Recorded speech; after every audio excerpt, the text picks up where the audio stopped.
গত ৩টি জাতীয় সংসদ নির্বাচনে রাজনৈতিক প্রভাব, জালিয়াতি সহ নানা কারণে নিজের ভোটাধিকার প্রয়োগ করতে পারেননি দেশের বেশিরভাগ মানুষ।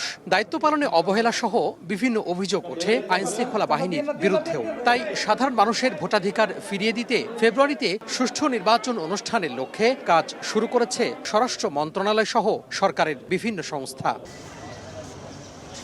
সোমবার কেরানীগঞ্জে তেঘুরিয়া উচ্চ বিদ্যালয় ভোট কেন্দ্র পরিদর্শন করেন স্বরাষ্ট্র উপদেষ্টা। এবার নির্বাচনে তরুণ ভোটার বেশি জানিয়ে উপদেষ্টা বলেন তাদের জন্য থাকবে আলাদা বুথ।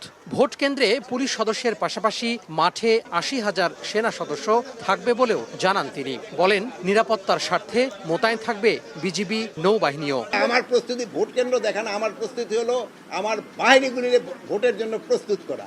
এটা কিন্তু আমি অনেক আগে শুরু করে দিয়েছি এবং ট্রেনিংও শুরু করে দিয়েছি। ৮০,০০০-এর উপরে সেনাবাহিনী নিয়োগ করব, নৌবাহিনী নিয়োগ করব, বিজিবি নিয়োগ করবে এবং র্যাব এবং অন্যান্য বাহিনী থাকবে। নির্বাচনটা সুস্থভাবে সবচেয়ে হেল্পফুলভাবে করার সাহায্য করতে পারে হলো যারা নির্বাচনে অংশগ্রহণ করে তারা। নির্বাচন সুষ্ঠু করতে রাজনৈতিক দল, ভোটার ও গণমাধ্যমের সহযোগিতা চেয়ে স্বরাষ্ট্র উপদেষ্টা বলেন বর্তমান আইনশৃঙ্খলা পরিস্থিতি যেমন আছে তা দিয়েই সুষ্ঠু নির্বাচন সম্পন্ন করা সম্ভব।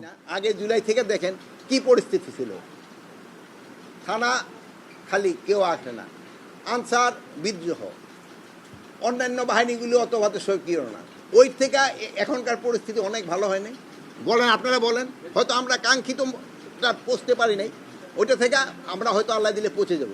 আইন শৃঙ্খলা পরিস্থিতি যে অবস্থায় আছে আমাদের নির্বাচন করতে কোনো অসুবিধা হবে না। এ সময় চাঁদাবাজির সঙ্গে জড়িতদের ছাড় না দেওয়ার হুঁশিয়ারি দেন স্বরাষ্ট্র উপদেষ্টা। আর চাঁদাবাজের সাথে যারা জড়িত উপরের লেভেলেও আছে তাদেরও ছাড় দেওয়া হবে। তোহা খান তামিম, সময় সংবাদ, কেরানীগঞ্জ, ঢাকা।